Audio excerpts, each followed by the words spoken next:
Hello, in order to add an event to the calendar, we need to first, of course, open the calendar. So let's open the Google folder, and over here we have our calendar.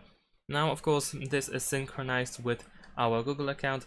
So let's skip over here, let's press got it. So in order to add an event, we need to press this plus button over here in the bottom right corner, and then we need to choose event, so press this button here. And there we go. Now we can set up the title. We can also switch between event and task, but since we want to create an event, then we will keep it the event. Over here we have the category. We can also set it for the whole day. If not, then we can choose the time period when it starts and when it ends. Over here we can also set the time zone.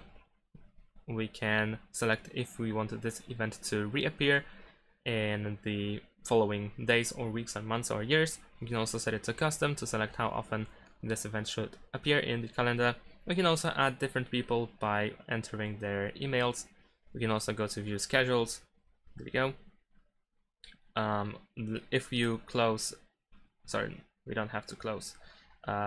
If we tap back, then we can also add video conferencing. We can add the location. We can manage the notification. So over here we have 30 minutes before. We can remove the notification and don't have any notification at all.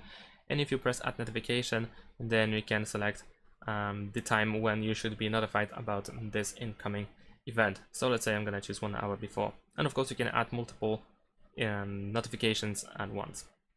Then we can also set the color. We can add the description.